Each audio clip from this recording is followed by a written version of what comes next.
Ucap syukur. Amin. Amin. Silakan duduk Bapak Ibu, saudara sekalian. Selamat siang, shalom.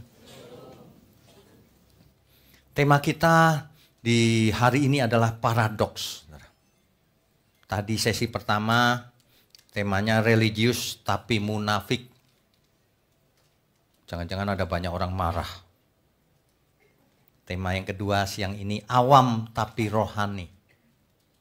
Ya. Jika kita bicara soal paradoks, kita harus mengerti apa itu paradoks lebih dahulu. Paradoks adalah suatu pesan, kalimat, statement, filosofi, pengajaran, apapun namanya, yang seolah-olah bertentangan, yang seolah-olah mengandung kontradiksi di dalamnya. Self-contradictory. Tetapi bisa juga itu menunjukkan kebenaran. Agak aneh memang. Makanya orang suka nggak ngerti soal paradoks. Atau sebuah pernyataan yang kelihatannya benar, tapi malah menjadi teka-teki. Paradoks. Ya, contoh. Contohnya begini yang paling gampang, veridical paradox. Ada suatu kalimat yang terasa janggal di telinga, tapi itu benar, saudara. Contohnya ya, 1 kilogram kapas itu sama dengan 1 kilogram besi, benar nggak? Oh benar semua loh di sini. Kadang-kadang orang, enggak dong kapas lebih ringan gitu loh. Sama-sama 1 kilogram, itu seperti sebuah paradoks gitu. Makanya banyak orang amin gitu, padahal salah yang diaminkan. Seringkali begitu terjadi di gereja. Ya, hati-hati dengan paradoks. Ada satu lagi paradoks yang namanya antinom. Antinom ini sesuatu yang bertentangan. Terus menimbulkan misteri jadi debat sampai hari ini. Contohnya antinom itu gini, saudara. Allah itu punya kedaulatan mutlak. Ia bisa menentukan apa saja sesuai kehendaknya. Benar atau tidak? Gak ada yang berani jawab, takut salah ya. Ya pasti benar lah. Kehendak Allah itu mutlak. Siapa yang bisa melarang? Gak ada. Itu. Yang kedua. Kalau kehendak Allah itu mutlak, berkuasa penuh atas seluruh hidup kita, maka manusia gak punya tanggung jawab. Manusia tidak punya kehendak bebas. Kan Allah yang mutlak. Begitu premisnya orang-orang ini. Jadi manusia tidak bisa dimintain pertanggungjawab, yang menentukan Tuhan kok. Gitu. Sementara itu faktanya di Alkitab. Alkitab mengatakan bahwa faktanya manusia dituntut untuk bertanggung jawab. 2 Korintus 5 ayat 10. Karena setiap orang akan menghadap tahta pengadilan Kristus untuk mempertanggungjawabkan apa yang dilakukannya selama hidupnya. Apakah itu baik atau jahat di mata Tuhan? Hukum tabur tuai. Semua orang loh menghadap tahta pengadilan Kristus, kata Alkitab. Artinya apa? Manusia punya kehendak bebas sehingga dimintai pertanggungan jawab. Kalau manusia tidak punya kehendak bebas, semua Tuhan yang menentukan nasibnya, nggak bisa dimintai pertanggungan jawab. Bayangkan betapa konyolnya teologi yang mengajarkan Tuhan menentukan segalanya. Tuhan yang milih, yang ini selamat, yang ini nggak selamat sebelum dunia dijadikan. Jadi manusia nggak punya apa-apa gitu, nurut saja. Wayangnya Tuhan. Itu konyol sekali loh itu. Ya. Nah ini paradoks nih. Allah Maha Kuasa, mutlak, tapi manusia punya kehendak bebas. Kan soal gimana jadi? Jadi bingung orang. Itu sebabnya Bapak Ibu Saudara kalau ada yang nanya kepada saudara gini, Allah Maha tahu nggak? Nah itu ujungnya itu udah pasti, udah ujungnya tahu saya pertanyaan ini kemana arahnya. Kalau Allah Maha tahu berarti Allah yang menentukan dong. Ya, itu kan pikiran manusia. Ini bertentangan nih memang. Kalau manusia punya kehendak bebas, Allah nggak mutlak dong kekuasaannya. Terserah kita juga. Nah, terus bagaimana? Nah, paradoks ini tidak bisa diselesaikan oleh banyak orang.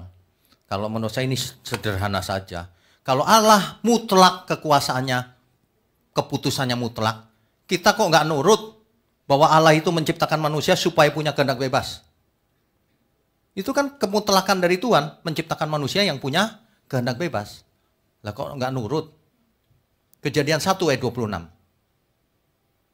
Baiklah kita menciptakan Manusia menurut gambar dan rupa Allah. Apa artinya gambar dan rupa?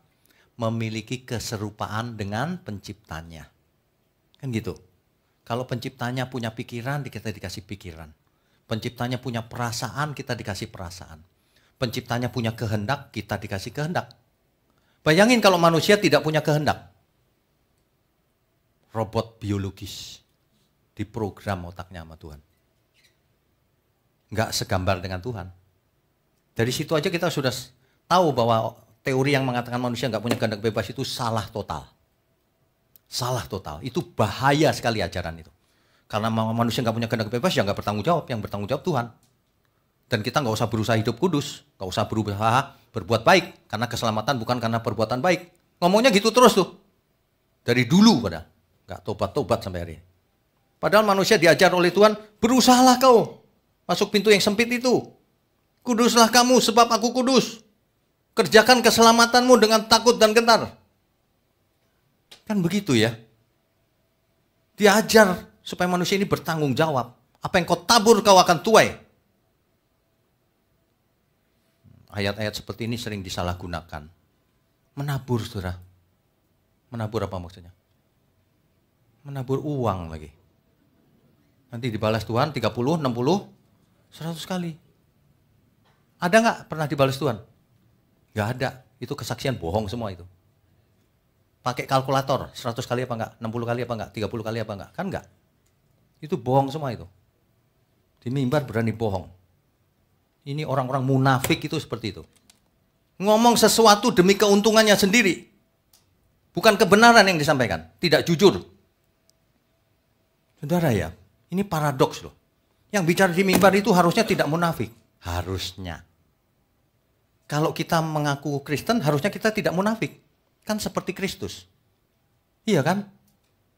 Jangan jadi orang munafik, saudara. Tuhan mengutuk orang-orang yang munafik. Tuhan sangat mengutuk orang-orang yang munafik. Nanti kalau ada yang nanya, Tuhan maha tahu nggak? Jawab aja begini, Tuhan memang maha tahu. Nah berarti Tuhan yang menentukan. Kita itu jangan begitu pakai pikiran sendiri. Kita dengarkan saja apa yang harus kita lakukan. Bagian kita apa? Bagian kita harus hidup kudus, harus ini tertara Tuhan menentukan atau enggak. Buktinya kita dituntut supaya hidup kudus. Supaya mengerjakan keselamatan kita dengan takut dan gentar. Supaya kita bertobat, berusaha. Kan begitu. Ya seringkali kebenaran membuat orang bingung. Diplesetkan kiri kanan jadi paradoks akhirnya. Dari dahulu itu banyak sekali paradoks sehingga manusia bingung. Makanya kita harus jaga diri kita dalam kebenaran. Orang sombong jatuh, kepleset, dia nggak dalam kebenaran. Kalau sombong, makanya kita nggak boleh sombong. Kita harus Tuhan, jagaku Tuhan dalam kebenaran. Supaya aku tidak jatuh, supaya aku tidak meleset. Ada amin semua? Jagaku Tuhan dalam kebenaran, jagaku dalam kesucian Bapa. Rinduku tetap di dalam-Mu, menikmati indahnya hadirat-Mu Tuhan. Saudara, nyanyikan dengan tulus, jagaku Tuhan.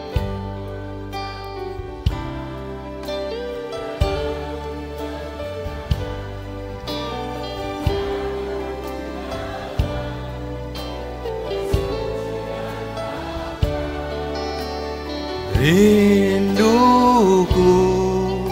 tetap di dalam-Mu, menikmati indahnya hadirat-Mu Tuhan.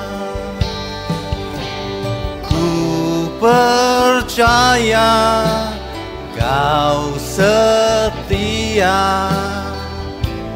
pegang tanganku.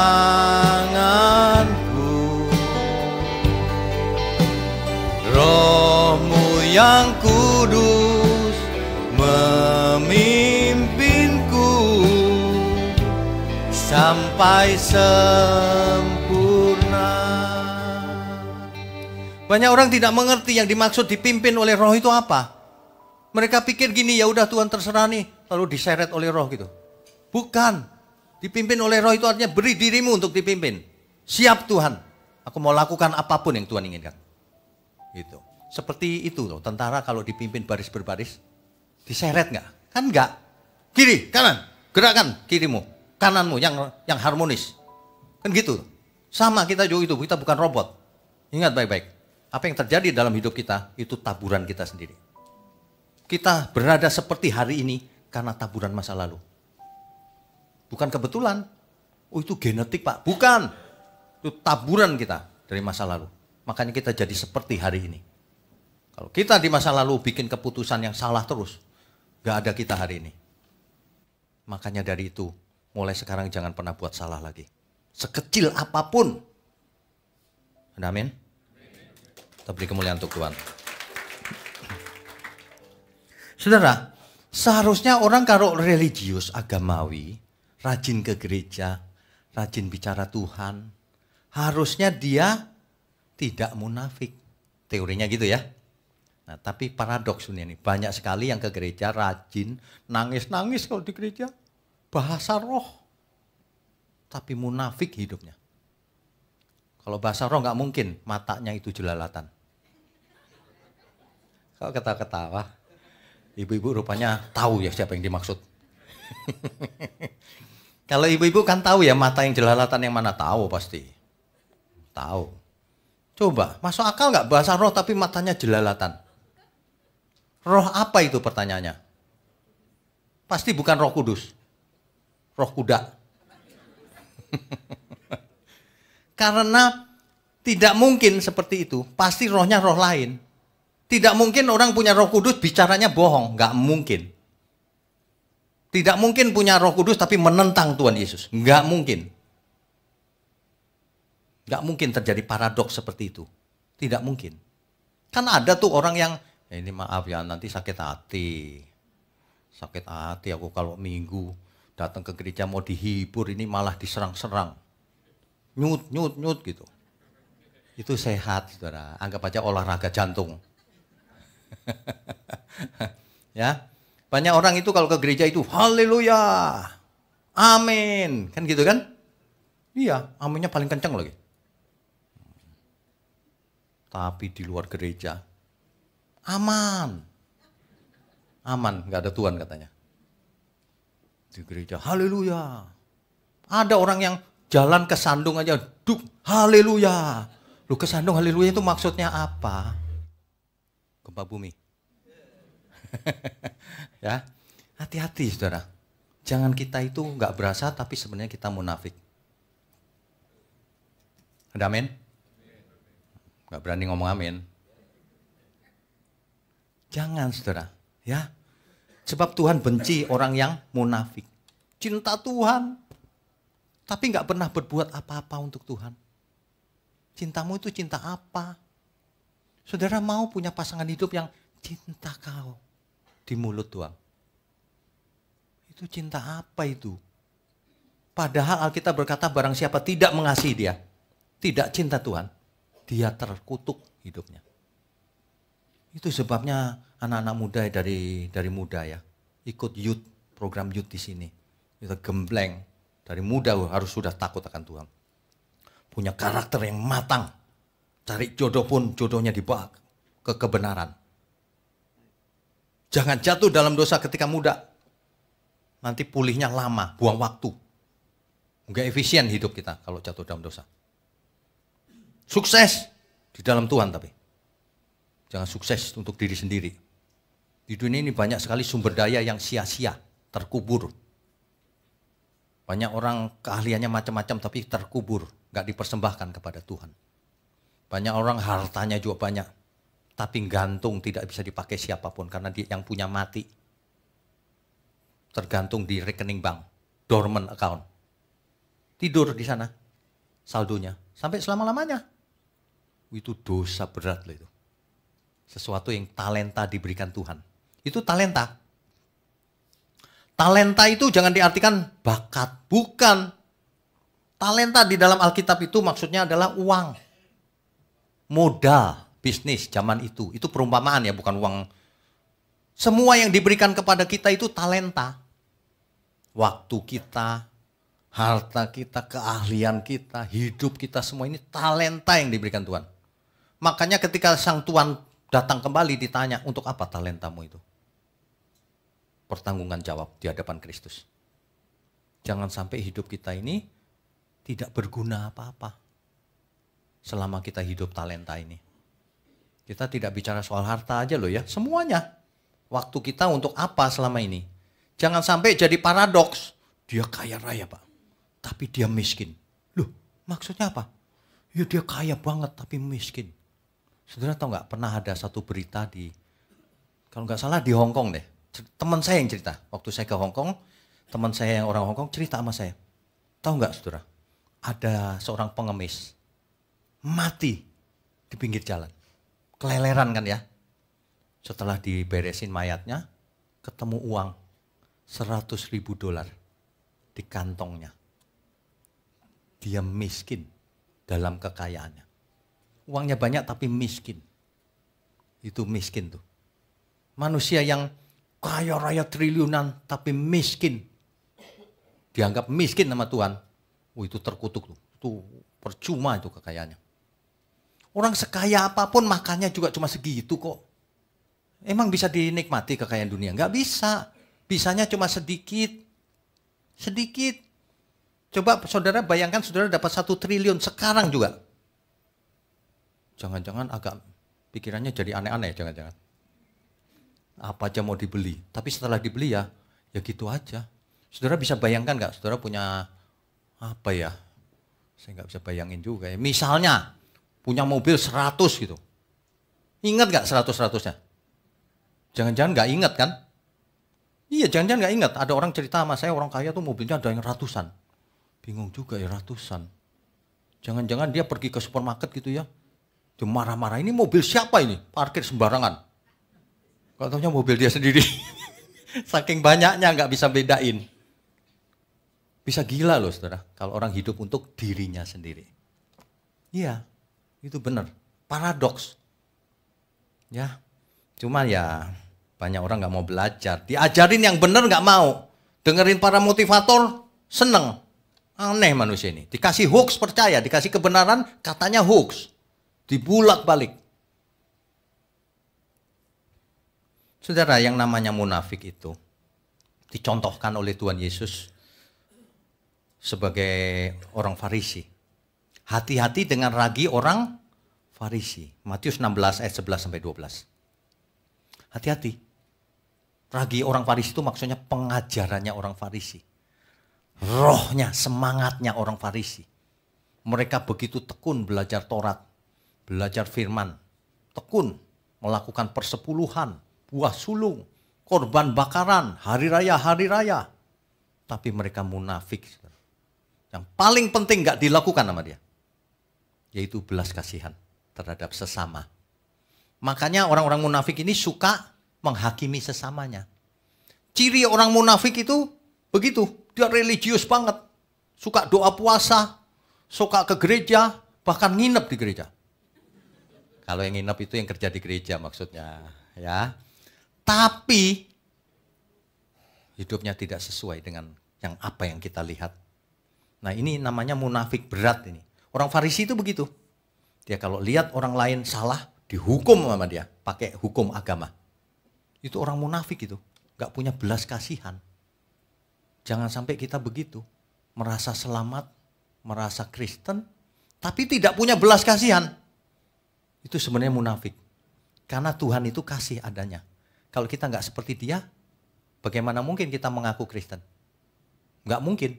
Ya, ada banyak orang begitu, munafik selama ini. Gak tahu ke gereja dianggap apa. Mungkin dianggap standing comedy kali. Saya kalau ke gereja itu terhibur loh. Khotbahnya bagus. Kok pikir ini standing comedy atau apa? Ke gereja itu bukan untuk hiburan. Ke gereja itu kita mau belajar berubah. Sebab kalau tidak ada gunanya. Ada amin? Munafik itu artinya seperti pemain sandiwara. Hipokrites, dalam bahasa Inggris hypocrite. Ya. Orang yang bermain sandiwara ini licik, acting dia, pencitraan, acting, menipu, bahkan memanipulasi. Itu ciri munafik itu. Tampil rohaniwan tapi memanipulasi. Supaya orang memberi uang. Bukan supaya hidup benar. Yang penting kasih uang. Itu munafik orang-orang seperti itu. Makanya ngajarnya persepuluhan terus. Itu ciri orang munafik itu. Ada lagi yang sok suci. Padahal hidupnya penuh dosa. Bohong. Itu munafik loh saudara. Makanya subtema yang kedua ini, awam tapi rohani. Kelihatannya awam sih. Pakai kaos oblong, sederhana. Tapi dia justru rohani di hadapan Tuhan. Kalau hidupnya bersih pikirannya. Tidak ngakalin orang lain. Hidupnya bersih, mengasihi sesama. Anak dididik yang benar. Menjadi berkat bagi sesamanya. Kan begitu. Saya paling gak suka orang mengesankan harus jadi agamawi. Itu roh orang Farisi itu. Ahli Taurat orang Farisi. Seolah-olah kita bisa pakai jubah agama lalu rohani. Sangat mudah loh kelihatan rohani itu. Gampang mau kelihatan rohani itu. Saudara bawa Alkitab kemana-mana pakai jubah putih-putih itu. Dipikir orang rohani itu. Tapi sangat sulit menjadi rohani beneran. Hidup rohani itu sangat sulit. Kalau kelihatan rohani itu gampang sekali. Makanya jangan munafik. Jangan jadi paradoksnya dunia ini. Dunia ini penuh paradoks, saudara. Ya, kita baca dulu Matius 6 ayat 2, 5 dan 16. Matius pasal 6 ayatnya yang kedua. Jadi apabila engkau memberi sedekah, janganlah engkau mencanangkan hal itu. Kalau ngasih jangan dicerita-ceritain, jangan diumumin. Ini loh aku ngasih nih gitu, ya. Seperti yang dilakukan orang munafik di rumah-rumah ibadah dan di lorong-lorong. Supaya mereka dipuji orang, aku berkata kepadamu sesungguhnya mereka sudah mendapat upahnya. Gak ada lagi upah dari surga untuk orang-orang munafik itu. Ayat 5-nya, dan apabila kamu berdoa, janganlah berdoa seperti orang munafik. Mereka suka mengucapkan doanya dengan berdiri di dalam rumah-rumah ibadah dan pada tikungan-tikungan jalan raya supaya mereka dilihat orang. Supaya dilihat orang.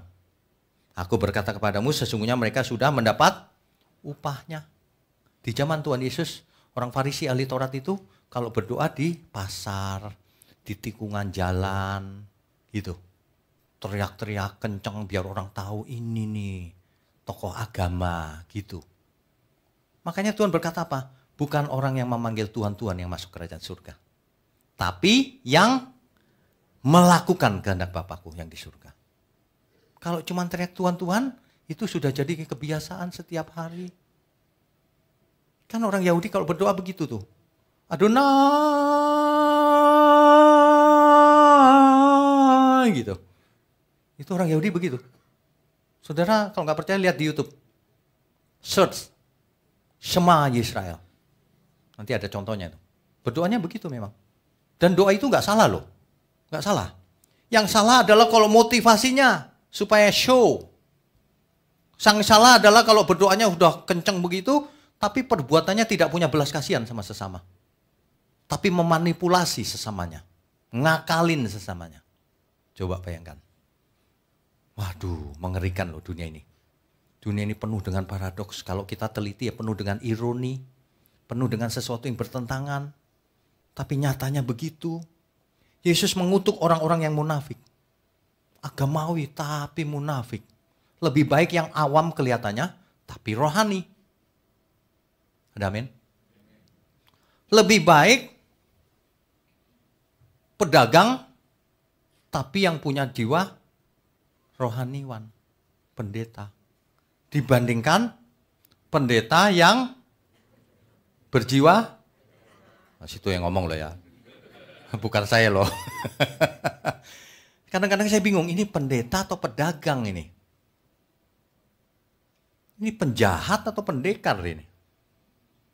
Waduh, gak tau malu tau gak? Ngomong itu pakai ayat-ayat yang disengaja dipleset-plesetin salah gitu. Intinya cuma supaya dapat duit. Munafik banget ini. Udah gitu dapat duit nggak bagi lagi ke orang lain. Nggak memberkati untuk dirinya sendiri. Ini parahnya luar biasa ini. Munafiknya ini. Ya. Tuhan Yesus di Matius 23 ayat 23. Ini sering disalahgunakan juga nih. Terpaksa harus kita bahas. Matius 23 ayat 23.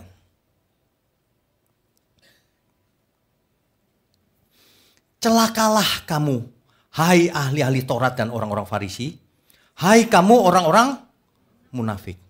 Sebab persepuluhan dari selasih ada manis dan jintan kamu bayar.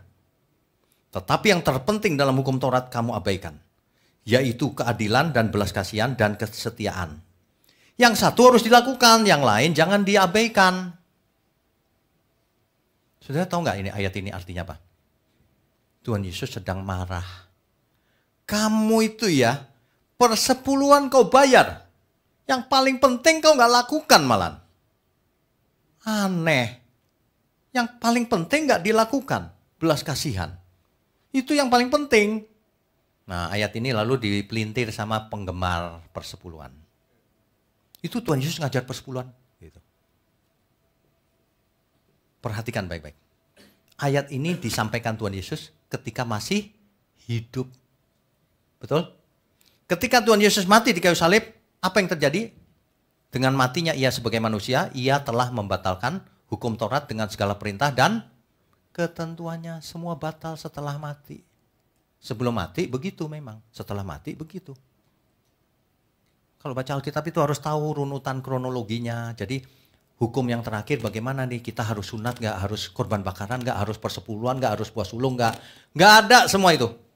Yang ada seluruh hidupmu milik Tuhan. Jangan jadi orang aneh. Semuanya milik Tuhan. Hartamu milik Tuhan juga. Hidupmu milik Tuhan. Ada amin? Kalau semua milik Tuhan, kamu nggak hitung-hitungan sama Tuhan. Dan sebaliknya, untuk orang yang pas-pasan, nggak usah kasih. Bukan soal duit. Beri hatimu. Untuk orang yang kekurangan, datang ke gereja, gereja yang kasih, makan. Sederhana kan? Tapi minta maaf ya, yang di ujung bumi jangan pernah WA saya. Pak, saya minta maaf makan. Di ujung bumi mintanya ke Jakarta sini. Gimana ngirimnya? Kalau di ujung bumi, datanglah ke gereja terdekat. Kan gitu kan, fungsi gereja kan begitu. Emangnya gereja di dunia cuma satu ini apa?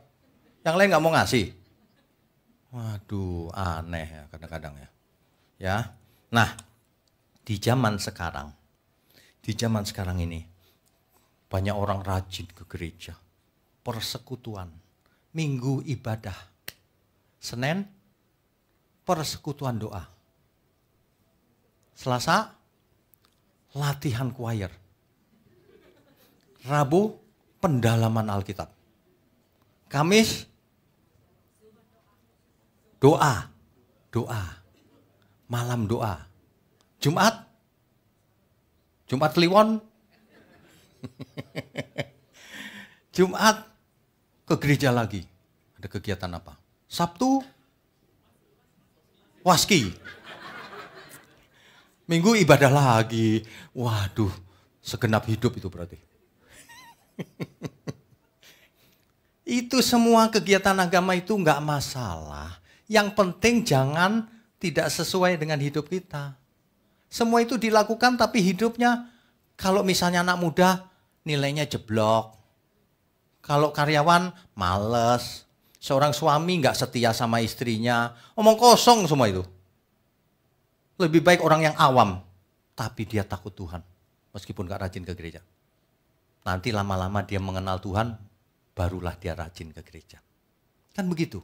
Lagi pula gereja sekarang kan nggak harus secara fisik. Kalau yang di ujung dunia masa mau ke sini? Online kan bisa juga. Amin? Kan begitu mestinya ya. Jadi jangan kita jadi paradoks dunia ini. Paradoks itu ada macam-macam memang. Dunia penuh paradoks. Yaitu yang dilakukan para orang munafik itu. Harusnya kau nggak begitu, tapi kenapa hidupmu begitu? Tapi Tuhan juga mengajar paradoks. Paradoks kebenaran. Paradoks kebenaran itulah yang membuat dunia heran. Melihat anak-anak Allah di bumi. Dia itu nggak kaya loh ya.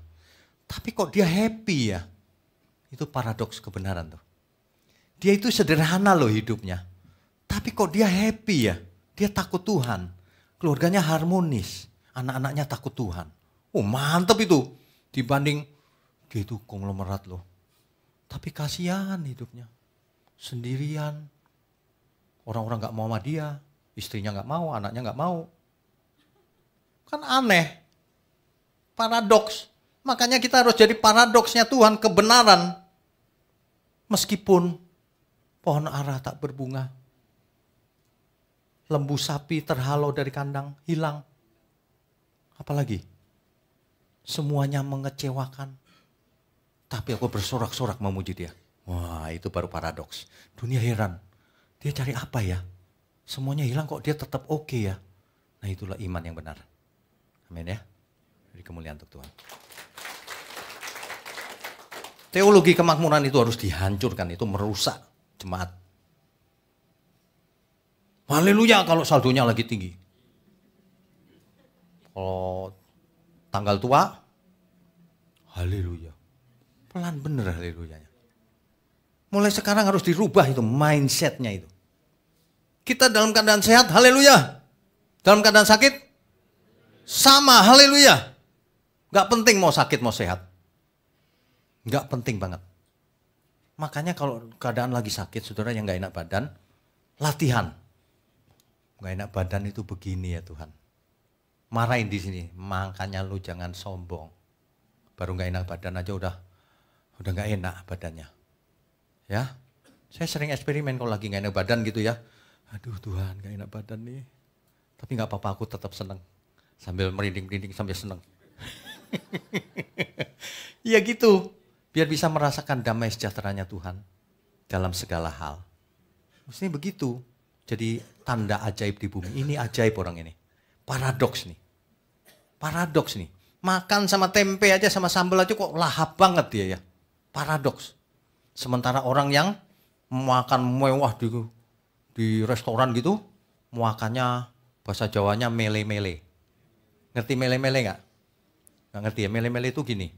Bayangkan kalau ibu dikasih makan satu menu seminggu, apa jadinya? Males. Mele-mele itu namanya. Itu bahasa Ibrani sih memang. Jadi nggak enak. Sementara yang makan tempe sama sambal gitu, wah keringetan. Semangat. Kayak kerja keras aja makan. Ya, happiness itu tidak jauh. Happiness itu ada di dalam diri kita. Bahagia itu sederhana. Jika Tuhan ada dalam diri kita, kita bahagia. Amin ya semua ya. Yuk kita belajar menjadi paradoksnya Tuhan. Meskipun dia begitu, tapi kenapa dia hebat ya? Gak mengeluh. Sementara orang lain kaya raya mengeluh terus. Aneh. Kadang-kadang orang tidak bisa merasakan apa yang ia miliki. Tidak bersyukur dengan apa yang ia miliki. Sampai apa yang ia miliki itu akhirnya hilang. Baru dia tahu harganya. Makanya Tuhan berkata begini, carilah dia sewaktu ia masih bisa ditemui. Nanti ada masanya manusia gak bisa ketemu Tuhan. Kapan itu? Kalau sudah terlambat. Gak tobat, mati, ditolak Tuhan, gak ada lagi. Makanya sekarang kalau kita masih hidup, masih bisa nafas enak, masih bisa dengar firman kebenaran. Ayo kita bertobat, jadi paradoksnya dunia. Orang mengumpulkan harta untuk dirinya sendiri, kita mengumpulkan harta untuk kemuliaan Tuhan. Beda itu. Kaya itu gak salah, saudara. Miskin juga bukan benar. Apa artinya? Mau kaya mau miskin gak masalah, yang penting kita Tuhan berkenan. Ada amin? Karena it's not about money, ini bukan tentang uang. Ini tentang bagaimana kita berkenan bagi Tuhan. Jadilah paradoksnya Tuhan. Sehingga orang heran, dia itu kok bisa begitu ya, gimana caranya ya gitu. Kalau menurut pengertian umum, kalau lagi miskin sedih dong, tapi kok dia enggak ya? Tetap kerja keras. Wah itu dia paradoksnya Tuhan. Orang benar itu nggak bisa frustasi, nggak mungkin. Orang benar itu semangat melakukan kehendak Tuhan. Dalam segala hal. Dalam segala keadaan. Itu cirinya. Makanya kalau kita hari ini ada yang kayaknya nggak semangat, something wrong. Mungkin pengertiannya salah. Kita baik sehat, sakit, miskin atau kaya atau apapun keadaan kita tetap memuji Tuhan. Amin ya.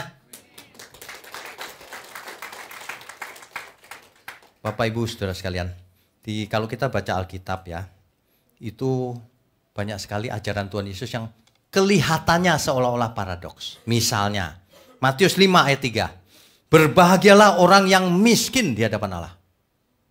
Seolah-olah paradoks loh. Miskin kok disuruh bahagia? Tapi enggak, maksudnya bukan itu. Ya. Ayat 5, berbahagialah yang lemah lembut. Loh, kalau menang lemah lembut kalah nanti. Itu kayak paradoks. Berbahagialah orang yang dianiaya. Ayat 11. Dicela, dianiaya 10 dan 11. Dicela, dianiaya kok berbahagia? Iya, itu orang yang berbahagia. Kalau dianiaya karena Tuhan. Bukan gini, aku banyak masalah nih. Kenapa? Ya aku nipu kiri kanan. Bukan itu, kalau itu salah sendiri. Tapi aku diserang nih kiri kanan. Ya biarin aja gak apa-apa. Karena Tuhan. Mengerti ya? Itu berbahagia. Nah, ada lagi Tuhan bicara dengan Paulus. 2 Korintus 12 ayat 9. Dalam kelemahanlah kuasaku menjadi. Loh kok bisa? Lemah malah sempurna. Paradoks ya. Itulah yang harus dialami oleh orang-orang percaya. Paradoks. Kelihatannya nggak mungkin. Itu paradoksnya Tuhan tuh. Yang sangat paradoks adalah Yohanes 11 ayat 25. Orang tidak mengerti maksudnya apa itu. Orang dunia maksud saya. Yohanes 11 ayat 25.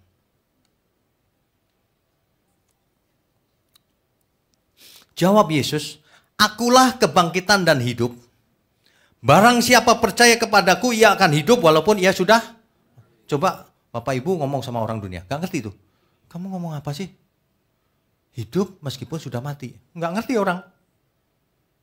Kalau kita mengerti, meskipun kita mati, kita akan hidup kekal. Karena ada kebangkitan. Kan gitu. Banyak sekali kalimat-kalimat yang paradoks di Alkitab. Tapi itu kebenaran. Nah, jadilah paradoksnya Tuhan. Bukan paradoksnya dunia ini. Ya, kelihatan awam lebih bagus tapi rohani. Daripada kelihatan rohani tapi awam. Makanya seseorang tidak bisa dinilai dari luarnya. Luarnya kelihatannya awam, dia biasa-biasa aja gitu. Tapi dia rohani. Tapi Tuhan bilang yang begitu. Dibanding yang kalau berdoa jangan geter-geter. Saya dulu pernah loh pimpin doa ya. Di samping saya geter-geter. Saya kan bilang, Bapak di surga. Kalem gitu kan. Yang di samping saya, haleluya. Gitu. Haleluya. Aduh meriang. Saya sampai kaget. Ada pelepasan loh Pak ya. Saya pikir ya udah gak apa-apa lah ya. Terima kasih Tuhan. Haleluya. Makin gitu. Lu aja deh yang doa. Kelihatan rohani. Enggak lah. Doa itu biasa saja. Lihat Tuhan Yesus. Ia menyendiri. Ia berdoa kepada Bapaknya semalam-malaman. Betul? Kira-kira Tuhan Yesus berdoa semalam-malaman pakai keyboard gak? Pakai gitar gak? Nari-nari gak kira-kira? Bukan berarti gak boleh ya. Jangan salah sangka lo. Bagus sekarang sudah ada musik semua. Tapi jangan itu membuat kita jadi salah ngerti. Berdoa semalam-malaman itu berdialog dengan Bapaknya semalam-malaman. Makanya saudara kalau ada malam sebelum tidur ya, dengar renungan malam dulu. Kan cuma 5 menit tuh yang kita buat setiap malam. Setelah dengar renungan berdoa, Tuhan terima kasih untuk renungan malam ini. Terima kasih untuk hidup ini, kesempatan satu-satunya ini. Ajari aku untuk jadi paradoks kebenaran di dunia ini. Sehingga orang heran dan namamu dimuliakan. Dialog aja gitu, ngomong apa adanya. Jangan dijadikan kebiasaan agamawi. Orang banyak yang agamawi itu kalau baru sekolah STT. Jadi agamawi, itu doanya itu luar biasa kalau mahasiswa STT itu. Bapa kami yang dipertahta di kerajaan surga. Sungguh Engkau maha mulia Tuhan. Ini makanan yang tersedia ya Tuhan ya. Terima kasih untuk para petani yang menanamnya. Nanti pupuknya tolong diberkati ya Tuhan. Nanti juga pengirimannya dari desa ke sini ke sini. Ini apa sih? Itu yang namanya doa bertele-tele. Kalau doa sama Tuhan itu yang tulus. Ya, itu paradoks dunia itu, biar kelihatan rohani. Kalau paradoksnya Tuhan enggak, langsung to the point. Masih ingat enggak? Oh, mungkin enggak semua lihat ya. Saya pernah post anak saya yang kecil berdoa. Ya kan? Itu Tuhan lebih senang kayaknya. Doanya simple. Tuhan Yesus, ngomongnya aja belum persis kan. Tuhan Yesus. Apa sih doanya ya waktu itu? Dedek mau makan. Berkati ya. Berkati papa, mama, Cece. Amin. Gitu. Oh ya mantep itu anak kecil berdoanya kayak gitu. Iya. Suatu hari dia sakit. Dikasih obat sama mamanya. Berdoa dulu. Berdoa Tuhan sembuhkan Dedek ya gitu. Dia berdoanya gini. Tuhan Yesus, Dedek sudah sembuh. Lebih hebat lagi dia. Amin. Dirubah sudah sembuh sama dia. Waduh, doa itu yang tulus, saudara. Jadi mulai sekarang, saudara, semua harus bisa berdoa. Jangan ada yang, enggak bisa Pak. Nanti kalau disuruh maju ke depan berdoa, ntar dulu Pak, saya catat dulu Pak. Takut lupa. Enggak usah, ngomong aja apa adanya. Enggak usah pakai kalimat aneh-aneh. Ini saya lagi berusaha mendegradasi tingkat agamawi seseorang. Jangan agamawi. Hubungan kita dengan Tuhan itu normal. Anak Allah dan Bapaknya. Normal, bicara biasa saja pakai bahasa sehari-hari. Ya, kalau lagi sedih, Bapa di surga, Tuhan aku sedih. Kenapa? Ya itu loh Tuhan, suamiku itu kok kasar sekali sama aku ya Tuhan. Dari dulu gak mau berubah Tuhan. Ampuni dia ya Tuhan ya. Doanya begitu loh, jangan gini. Suamiku itu kasar Tuhan. Tampar aja Tuhan. Gak boleh loh berdoa begitu ya. Gak boleh. Ya, jadilah paradoks. Di rumah pun jadi paradoks. Ini istriku ini dikasarin kok tetap diem aja ya. Senyum-senyum aja ya gitu. Dia gak tahu istrinya lagi dalam hatinya gini. Suamiku belum sembuh sakit jiwanya. Habis marah-marah sama istri sendiri coba. Kan aneh. Ya, jadi paradoks dunia saudara. Supaya orang heran melihat kita. Tuhan Yesus memberikan contoh sebagai manusia yang integritasnya sempurna. Man of integrity. Di Matius 22 ayat 16. Guru, kami tahu engkau adalah seorang yang jujur. Yang pertama. Jujur itu apa saudara? Jujur di situ dalam teks asli Alkitab dia pakai kata aletes. Aletes itu artinya jujur. True, truthful, penuh kebenaran, sincere, tulus. Itu Tuhan Yesus. Jadi kita semua kalau nggak seperti itu, nggak seperti Tuhan Yesus, bukan murid Tuhan. Kita harus jujur. Kalau sebagai pengkhotbah harus jujur ngajar apa adanya menurut Alkitab. Jangan menurutku. Menurutku, itu nggak boleh loh. Menurut Alkitab. Ya, saudara kalau belajar juga harus jujur. Alkitab ngomong apa? Aminkan. Jangan, menurutku nggak gitu tuh.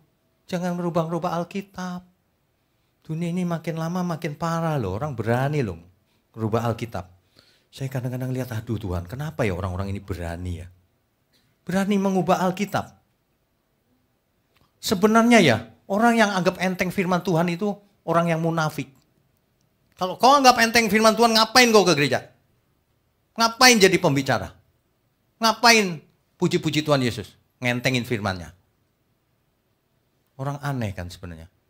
Kalau kita memang cinta Tuhan, maka semua yang kita ucapkan ini, yang kita pikirkan, yang kita rasakan, pasti selaras dengan perbuatan.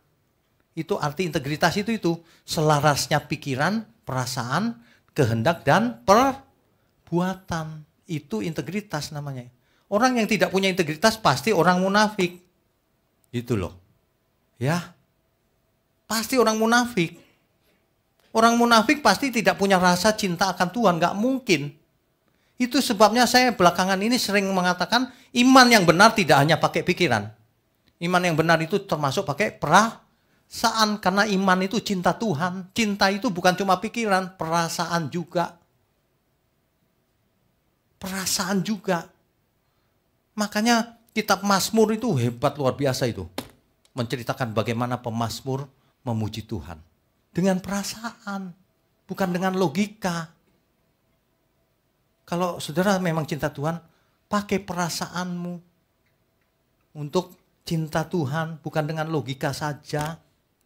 Ya, pemazmur begitu merana ketika bait Allah hancur di Yerusalem. Ya merana pergi, ya nggak bisa beribadah lagi. Dulu pengertiannya masih begitu, kalau ibadah itu di bait Allah katanya. Padahal ibadah di mana saja harusnya, ya kan? Tapi ini merupakan pelajaran buat kita. Pemazmur begitu mengasihi Tuhan pakai perasaannya. Yang mengungkapkan lewat puisi, seperti rusa merindukan sungai yang mengalir. Luar biasa loh itu, saudara. Nggak tahu di antara saudara ada yang merasakan cintanya Tuhan nggak? Sampai nyanyi pun menangis. Pakai perasaan, aku cinta Engkau Tuhan. Ya, begitu saudara. Mestinya kita begitu, mengasah diri mencintai Tuhan. Bukan dengan logika. Banyak orang ngomongnya begini, aku percaya Tuhan. Dengan pikirannya rupanya. Itu bukan percaya, itu cuma setuju. Kalau orang percaya Tuhan, cinta Tuhan, pasti mengalir cintanya itu lewat mulut maupun lewat perbuatan. Seperti rusa merindukan sungai yang mengalir, demikianlah jiwaku merindukan Engkau.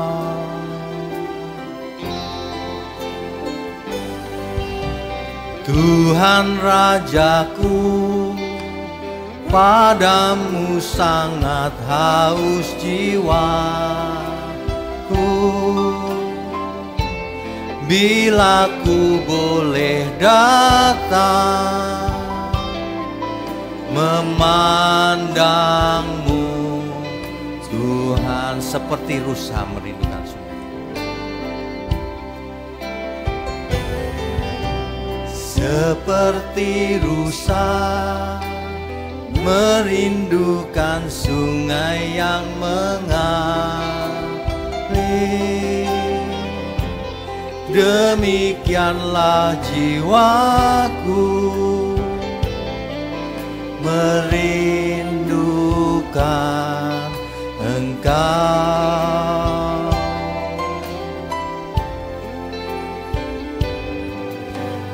Tuhan Rajaku, padamu sangat haus jiwaku. Bila ku boleh datang memandangmu, Tuhan, sekalipun dagingku dan hatiku habis lenyap, gunung batuku dan bagianku tetaplah Allah selamanya. Saudara, kalau saudara bisa merasakan itu pasti beda. Beda. Kalau saudara mengasihi Tuhan dengan perasaan juga, saudara nggak akan jatuh dalam dosa. Kenapa orang jatuh dalam dosa? Dia nggak peduli sama Tuhan sebenarnya. Dia cari Tuhan supaya diberkati aja. Dia cari Tuhan karena ada butuhnya. Itu bukan cinta namanya. Itu memanfaatkan. Saudara mau punya menantu, yang menantunya gini, wih calon mertuaku itu kaya loh. Pasti nggak ada yang mau. Masa mau mendekati bukan dengan cinta, dengan hitung-hitungan. Itu transaksional namanya. Bukan hubungan relasi yang baik. Kita datang kepada Tuhan bukan dalam rangka itu. Kita datang kepada Tuhan karena Dia sudah mengasihi kita lebih dahulu. maka kita mengasihi dia. Kalau kita mempersembahkan seluruh hidup kita bukan hanya uang, terutama sikap hati yang benar. Makanya kalau hormat sama Tuhan itu yang benar, sampai nunduk habis. Bukan sikap hati secara fisik ya, maksudnya beneran sampai habis. Mestinya begitu. Bayangkan banyak orang kalau sama Tuhan gini, aku klaim janjimu. Ngeklaim. Aku klaim janjimu. Udah biasa ngeklaim asuransi dia. Jadi mau klaim Tuhan. Itu ya malaikat kalau boleh izin sama Tuhan. Tuhan boleh gak Tuhan? Jangan. Seandainya boleh ya muter. Kamu kurang ajar ya sama raja di atas raja ngeklaim. Haknya apa? Saya mau ingatkan ya, kita itu dulosnya Tuhan. Hambanya Tuhan. Budaknya Tuhan sebenarnya. Tetapi dijadikan saudaranya Tuhan Yesus. Dijadikan anak Bapa di surga. Makanya tahu diri, saudara. Jangan klaim janjinya segala. Kita nggak perlu klaim. Bapa kita Bapa yang baik. Ia tahu apa yang kita butuhkan. Amin. Mestinya begitu. Kita itu nggak perlu minta. Bapa itu sudah tahu. Saudara jangan mau diajarin mulai sekarang. Ajaran-ajaran yang meleset kemana-mana. Ada yang ngajarin begini. Saudara kalau minta ke Tuhan ya. Yang detail ceritanya. Supaya Tuhan tidak salah kirim nanti apa. Iya itu ada bukunya. Saya nggak mau sebut judulnya aja. Nanti kalau sudah khotbah boleh nanya saya judulnya. Baca sendiri kalau nggak percaya, ajarannya begitu. Ya, kalau saudara minta ke Tuhan, misalnya minta mobil gitu. Berdoanya mesti jelas, Tuhan mohon berkati aku dengan mobil. Mesti cerita warnanya yang merah Tuhan. Keluaran tahun sekian. Mereknya ini. Loh itu bener loh, ajarannya begitu tuh. Orang gila itu. Ngajarin doa yang enggak. Bukunya ada, terkenal seluruh dunia. Diundang ke Indonesia juga. Waduh, kalau kamu katakan dengan iman. Dan kamu merasa sudah menerimanya. Itu ajaran macam apa itu? Katakan dengan iman merasa sudah menerimanya. Itu hipnosis sebenarnya. Aku sembuh, aku sembuh. Itu beneran begitu. Gak perlu. Tuhan, kalau aku sembuh terima kasih, kalau enggak juga tetap terima kasih. Ada amin gak nih? Ini jarang dikhotbahkan orang sih, tapi saya diberi Tuhan pengertian begitu. Kesembuhan yang penting itu kesembuhan dari kesesatan. Kalau soal tubuh, sembuh bagus, siapa yang gak mau sembuh? Tapi kesembuhan itu adalah kesempatan supaya kita bertobat lagi, supaya kita makin sempurna dari hari ke hari, supaya kita nggak sombong, dikasih kesempatan bertobat, kesembuhan. Itu maksudnya. Ya. Makanya ada ajaran di luar sana, waduh masuk ke sekolah Kristen lagi. Ada bisnismen diajarin, tiap pagi, bangun pagi ya, bercermin diri. Katakan pada dirimu sendiri, kamu sukses, kamu sukses, kamu sukses, gitu. Diajarinnya gitu. Itu hipnosis namanya. Tapi kalau gereja dirubah dikit, katakan dengan iman, katakan dengan iman, katakan dengan iman. Itu sama persis ajarannya. Cuma bedanya pakai kata iman, pakai nama Tuhan Yesus saja. Gak ada di Alkitab begitu. Yang konyol lagi, cewek-cewek kalau mau cantik gitu katanya. Pagi hari dicermin, katakan aku cantik, aku cantik, aku cantik. Iya beneran itu, saya lihat sendiri. Coba di TikTok ya, di shoot, selfie, di video, di posting di Instagram. Kira-kira komentar orang apa? Hebat gitu ya. Paling, aku cantik, nanti bisa jadi cantik katanya. Ajaran macam apa itu? Katakan dengan iman. Mau nuntut Tuhan lagi maksudnya. Seolah-olah kalau kita pakai dalam nama Yesus, lalu Tuhan Yesus di surga, ya udah pakai nama aku. Ya udah deh kalah aku. Enak aja, kedaulatan mutlak ada di tangan Tuhan. Jadilah paradoks saudara. Belum ada orang yang begitu, jarang maksudnya. Kalau saudara lagi nggak enak badan gitu, tetap happy. Nanti orang nanya loh, gak enak badan kok happy? Iya. Kenapa gak enak badan mesti sedih? Tetap happy. Karena Tuhan beserta kita. Itu paradoks banget loh. Ya, puasa diminyakin rambutnya. Seger. Ada orang pesta di depan kita nggak apa-apa. Nggak perlu tahu dia aku puasa. Iya kan? Jangan gini. Datang ke rumah orang. Loh makan, gue lagi puasa nih. Nggak boleh makan. Tutup restorannya. Orang gila itu, man. Orang lain yang puasa kok lu ngotot-ngotot suruh nurut. Tuhan Yesus ngajarnya beda loh. Kalau kamu puasa jangan ada yang tahu ya. Bapamu yang di surga aja yang tahu. Oh, mantep itu. Jadi puasa digoda apapun nggak masalah. Justru itu beneran puasa. Kalau puasa nggak ada godaan sama sekali ya ke gunung aja. Di puncak gunung sendirian nggak ada yang goda. Nggak terbukti itu mah. Lagi pula puasa itu yang benar puasa seumur hidupmu. Puasa terhadap dosa. Jangan pernah buat dosa lagi. Gak ada masa-masa ini bulan puasa nih gak boleh buat dosa. Nanti kalau sudah bukan bulan puasa boleh buat dosa. Gak ada begituan. Mau bulan puasa, mau bulan Januari, mau bulan apa. Gak boleh buat dosa. Katakan amin. Saudara sekalian. Jadi cuma ada dua pilihannya hidup ini. Mau menjadi paradoksnya Tuhan. Atau mau menjadi paradoksnya dunia. Kalau paradoksnya dunia itu kelihatan rohani, padahal munafik. Kebalik-balik nih. Paradoksnya Tuhan itu kelihatannya biasa saja, tapi dia rohani. Itu Tuhan Yesus begitu.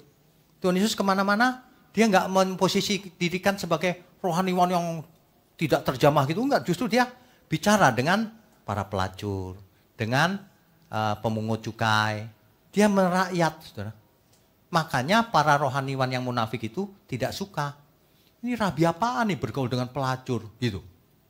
Wah, udah gitu dibalikin pelacur ini mendahului kamu masuk kerajaan surga. Makin kesel orang yang agamawi.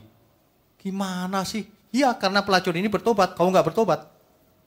Banyak orang meninggikan dirinya, merasa hebat, merasa rohani. Padahal tidak di hadapan Tuhan. Seperti itu loh, orang Farisi yang ke bait Allah.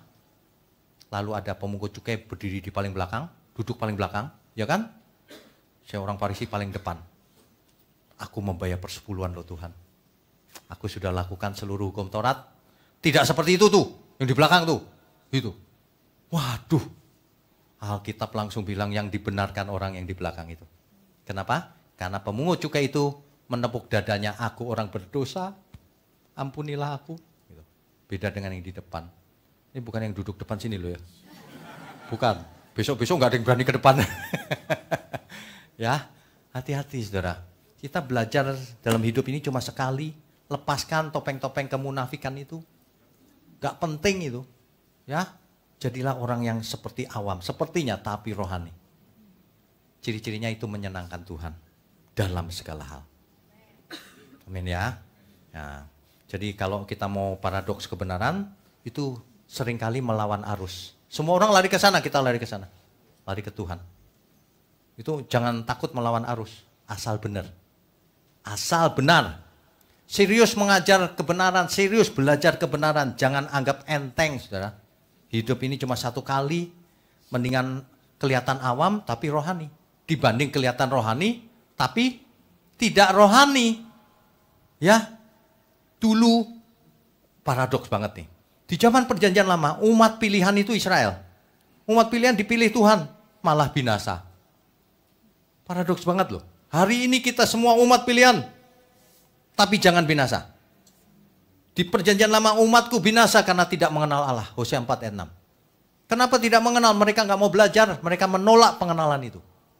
Hari ini jangan sampai terjadi begitu. Udah rajin ke gereja, sudah bernubuat demi nama Tuhan, mengusir setan pakai nama Tuhan, tapi ditolak Tuhan. Jangan sampai, saudara. Mari kita mulai menata hati kita lagi dari nol. Ya, sederhana. Gak usah lihat kiri kanan. Aku sendiri nih mau benar Tuhan. Bagaimana caranya? Kan begitu. Nah, saudara ya. Sebelum dilanjutkan ada pengumuman sedikit nih. Tanggal 27 Juli itu ada ibadah waski dan yud. Ibadah waskinya tanggal jam 15, jam 3. Yudnya jam 4, saudara. Ini yang nulis loh, bukan saya loh. Artinya kebalik ya. Ibadah Yudnya jam 6, ini 16. Bukan salah saya loh ya. Jam 6. Selalu bahwa waskinya itu jam 3, Yudnya jam 6 sore di sini. Bapak Ibu yang punya remaja atau Yud boleh datang. Biar kebenaran disampaikan. Biar gak lari kemana-mana. Ya. Tanggal 28 Julinya, hari Minggu, ada basar sekolah minggu. Jam 10 sampai jam 12 siang. Kalau basar ini biasanya anak-anak suka banget nih. Basar ya. Itu disampaikan. Kemudian di program-program gereja gitu itu sebenarnya sudah lengkap. Cuma seringkali orang gak mau ikut. Kalau Rabu malam itu kan online Bible study. Itu seperti sekolah teologi. Ikutin yang tekun. Cuma seminggu sekali aja gak mau ikut. Online Bible study hari ini sudah sampai ke kitab Daniel. Harus ikut, wajib ikut itu. Karena firman Tuhan itu pedang roh. Dunia ini banyak pengajaran yang sesat. Kalau kita nggak mengerti kebenaran, gampang disesatkan. Ya. Yang kedua, itu tadi Yud dan Waski. Yang ketiga, setiap minggu begini, bagikan link kebenaran ini kemanapun. Saudara, itu agennya Tuhan loh. Bagikan, kasihan orang-orang itu belum mengenal. Kecuali sudah dibagikan, sudah dengar, tetap gak setuju, ya sudah, kehendak bebas. Tapi bagikan, bagian kita itu membagikan. Agar banyak orang mengenal kebenaran. Ya, nanti kalau sudah kenal dibawa ke sini. Hidup ini cuma satu kali. Belajar yang pintar, kerja keras. Kasih keluargamu, kasih sesama. Layani Tuhan di gereja. Yang pintar apa, ikut di gereja. Yang pintar AI datang, pintar IT, pintar musik. Ayo kita sama-sama melayani Tuhan. Pasti mantap. Kalau Tuhan berkenan sama gereja kita kan makin lama dipakai Tuhan menjangkau banyak jiwa. Kan begitu ya. Tapi ingat setiap kita harus membereskan hatinya. Jangan sensi, dikit-dikit ngambek, dikit-dikit hilang sejahteranya. Kita itu pelayan Tuhan itu jadi korban. Korban yang harum bagi Tuhan. Udah harus mati perasaannya. Saudara kalau lihat saya diserang di mana-mana kan biasa aja kan. Nggak nambah saya makin kurus. Karena sudah kurus. Jangan makin kurus lagi ya. Oke, jadi hidup ini seperti paradoks. Cuman ada dua paradoks. Satu paradoksnya dunia, satu paradoksnya Tuhan. Begitu saudara. Ada amin? Amin. Beri kemuliaan untuk Tuhan.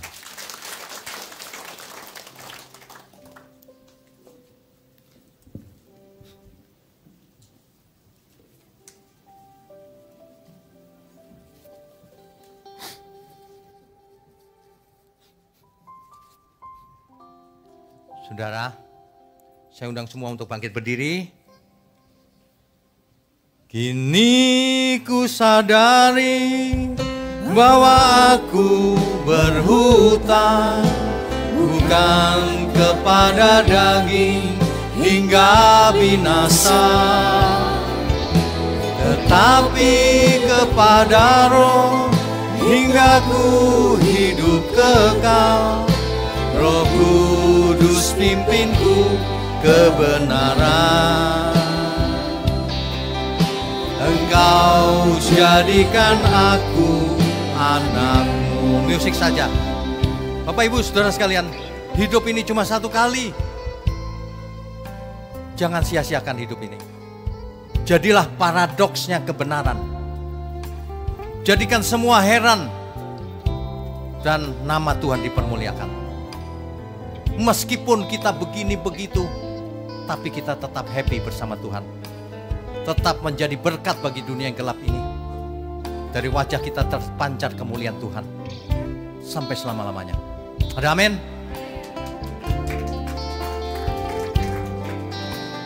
Dulu ku tak mengerti Tuhan. Dulu ku tak mengerti kasih-Mu Tuhan. Aku merasa nyaman dalam hidupku, tetapi firman-Mu mengajarku terus hingga aku jadi mengerti. Dulu salah mengerti anugerah Tuhan, aku merasa selamat dalam hidupmu. Tetapi firman-Mu mendidikku terus hingga aku jadi dewasa. Kini ku sadari bahwa aku berhutang bukan kepada daging hingga binasa, tetapi kepada Roh hingga ku hidup kekal. Roh Kudus pimpinku kebenaran. Engkau jadikan aku anak-Mu, Engkau jadikan aku anak-Mu, Engkau jadikan aku anak-Mu,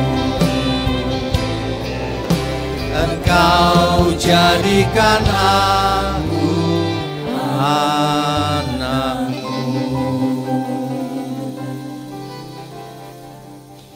Bapa kami yang di surga, terima kasih Engkau jadikan aku, jadikan kami semua anak-anak-Mu. Terima kasih untuk gereja-Mu di tempat ini. Kami percaya semua karena Tuhan. Pakai gereja-Mu ini secara ajaib, mengherankan, menjangkau banyak jiwa, bahkan sampai ke ujung bumi, menyadarkan banyak jiwa, mempertobatkan banyak jiwa, mengajar banyak jiwa, agar mereka mengerti kebenaran yang murni. Terima kasih untuk pelayan-pelayan Tuhan yang hadir melayani Engkau. Berkati mereka, seluruh keluarganya juga, agar melayani sampai selama-lamanya. Terima kasih untuk para jemaat Tuhan, umat Tuhan dimanapun berada. Mengucap syukur untuk tangan-tangan yang mendukung pekerjaan-Mu ini. Engkau kasih mereka Tuhan, Engkau berkati mereka. Ajari mereka untuk jadi berkat sampai selama-lamanya. Kepada semua yang mereka temui, hidupnya jadi berkat. Juga semua umat-Mu dimanapun berada Tuhan. Terima kasih, jadikan kami semua satu keluarga besar kerajaan surga. Terima kasih, sebelum kami sudahi pertemuan ini, izinkan kami mengangkat tangan kami tinggi-tinggi. Curahkan berkat-Mu atas kami ya Tuhan. Kami sambut segala berkat, baik berkat jasmani maupun berkat rohani. Tubuh kami sehat, umur panjang untuk kemuliaan Tuhan. Hikmat marifat turun memenuhi jiwa kami, agar kami tidak buat salah. Cerdas mengerti kehendak Tuhan. Penuh kekuatan, roh yang menyala-nyala untuk melayani Tuhan sampai selama-lamanya. Turun atas kita semua. Di dalam nama Bapa, Putra dan Roh Kudus. Haleluya, semua yang percaya katakan amin. Amin. Amin. Silakan duduk Bapak Ibu, saudara sekalian. Saudara sekalian, bicara soal kebenaran, setiap orang merasa benar. Makanya semua kecap dinomor satukan. Ada orang yang mengatakan saya paling benar, ini paling benar, itu paling benar. Mana sebenarnya yang paling benar? Oleh sebab itu, hadiri seminar 7 natur kebenaran dan aplikasinya. Seminar ini wajib dihadiri oleh para teolog, apologet, pengkhotbah, bahkan oleh para jemaat sendiri. Agar kita bisa membedakan manakah yang benar, manakah yang salah. Inilah alat uji kebenaran yang sangat objektif dan alkitabiah. Pastikan saudara ikut. Dan ajak seluruh saudara dan sahabat-sahabat. Bapak-bapak dan ibu-ibu yang terkasih dimanapun berada, yuk kita belajar pelajaran Alkitab bersama secara online. Setiap hari Rabu jam 7 malam bersama pendeta Bapak Wignio Tanto. Secara online, bisa melalui Zoom. Tetapi kita harus mendaftarkan dulu ke nomor berikut ini. Selamat bergabung dan Tuhan Yesus memberkati.